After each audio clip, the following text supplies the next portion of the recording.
ತಾಲೂಕಿನ ವಿಜಯಪುರ ಶಿಡ್ಲಘಟ್ಟ ಮುಖ್ಯ ರಸ್ತೆಯ ಮಳ್ಳೂರು ಗ್ರಾಮದ ಪೆಟ್ರೋಲ್ ಬಂಕ್ ಹತ್ತಿರ ಮಂಗಳವಾರ ರಾತ್ರಿ ನಡೆದ ಬೈಕ್ ಅಪಘಾತದಲ್ಲಿ ಓರ್ವ ಯುವಕ ಮೃತಪಟ್ಟಿದ್ದಾನೆ. ಸಂಭವಿಸಿರುವ ಮಾಹಿತಿ ಪ್ರಕಾರ ರಾತ್ರಿ ಸುಮಾರು 9:45ರ ಸುಮಾರಿಗೆ ಚಾಲಕನ ನಿಯಂತ್ರಣ ತಪ್ಪಿದ ಕಾರಣ ಬೈಕ್ ಅಪಘಾತಕ್ಕೀಡಾಗಿದ್ದು, ಹಿಂಬದಿ ಸವಾರ ಬೈಕ್ನಿಂದ ಬಿದ್ದು ಗಂಭೀರವಾಗಿ ಗಾಯಗೊಂಡಿದ್ದ. ಅವನನ್ನು ತಕ್ಷಣವೇ ಶಿಡ್ಲಘಟ್ಟ ಸಾರ್ವಜನಿಕ ಆಸ್ಪತ್ರೆಗೆ ದಾಖಲಿಸಲಾಯಿತಾದರೂ ಬಳಿಕ ಹೆಚ್ಚಿನ ಚಿಕಿತ್ಸೆಗಾಗಿ ಮುದ್ದೇನಹಳ್ಳಿ ಸತ್ಯಸಾಯಿ ಆಸ್ಪತ್ರೆಗೆ ಕೊಂಡೊಯ್ಯಲಾಯಿತು. ಆದರೆ ಚಿಕಿತ್ಸೆ ಫಲಕಾರಿಯಾಗದೆ ಮೃತಪಟ್ಟಿದ್ದಾನೆ.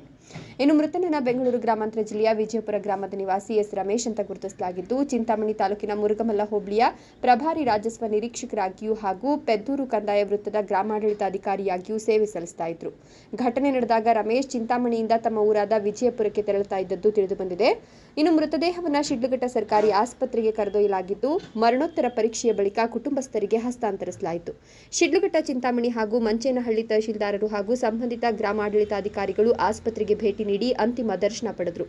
ಈ ಕುರಿತು ಶಿಡ್ಲಘಟ್ಟ ಗ್ರಾಮಾಂತರ ಪೊಲೀಸ್ ಠಾಣೆಯಲ್ಲಿ ಪ್ರಕರಣ ದಾಖಲಾಗಿದ್ದು, ಮುಂದಿನ ತನಿಖೆ ಮುಂದುವರೆದಿದೆ.